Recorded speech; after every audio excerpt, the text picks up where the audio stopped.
Okay, pretty cool. Super topical use case I was given recently that I wanted to break down for all of you.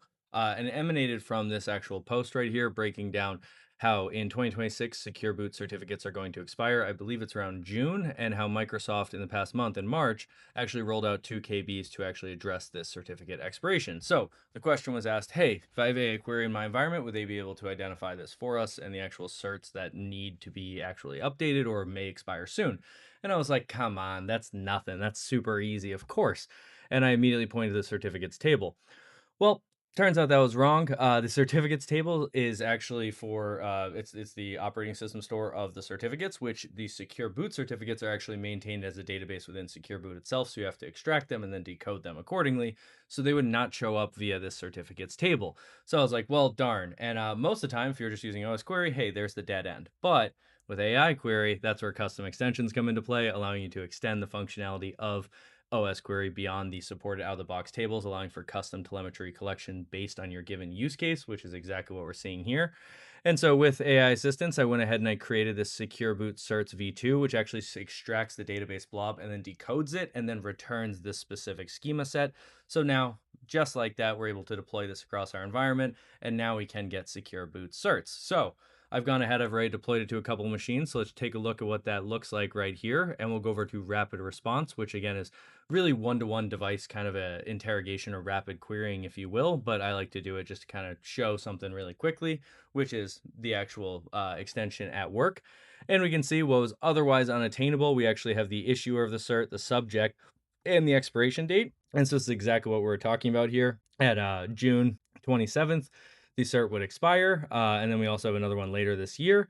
And we actually have the hashes associated with the certificate as well. So we can see this is not updated. If, for argument's sake, we wanted to actually confirm, hey, has this been updated kind of full circle? What we could do is pivot on over to create query right here.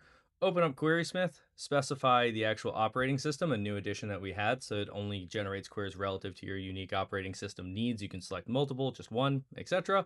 But in this case, we'll say identify if hotfix, and then let me copy and paste these over, dun, dun, dun, or ba, ba, ba, has been applied, and hit generate.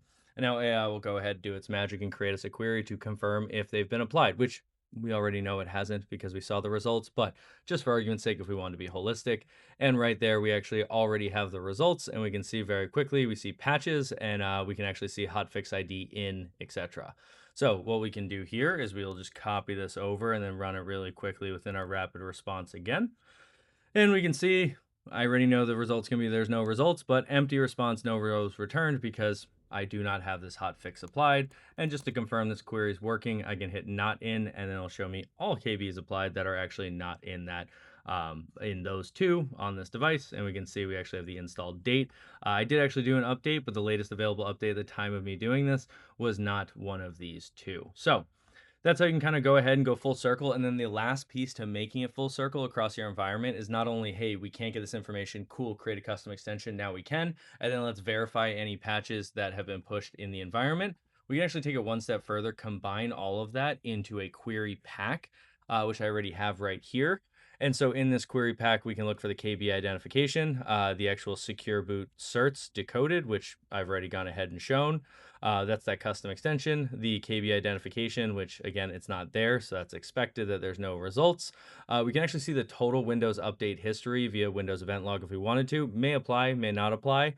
And then we can also see the update history via the Windows updates table, which again, I recently put in a time frame of that, or I specified those KBs, which again, it's not also there. So all of these are good information. No results are good results. Well, confirming the hypothesis at least that we don't have this in our environment. And then lastly, we can check actually secure boot status on that device and show that it's disabled. So kind of the holistic piece of how do we identify this across our environment? Well, let's look at existing tables. Oh, that's not an option. Cool. Let's create a custom extension that achieves this. Boom. Perfect. Have achieved it. Now let's go ahead and verify across our environment where else it exists. And if these actual requisite updates have been pushed, if there's a potential failure, anything like that, which would actually be tracked in these update histories, which is why I included them. So Hopefully that was helpful. Real practical use case that's actually upcoming. So if that was interesting, please drop a like. And if you have any other additional use cases, please let me know. I actually love doing this stuff. So yeah, until next time, check out our videos on YouTube and LinkedIn, and see ya.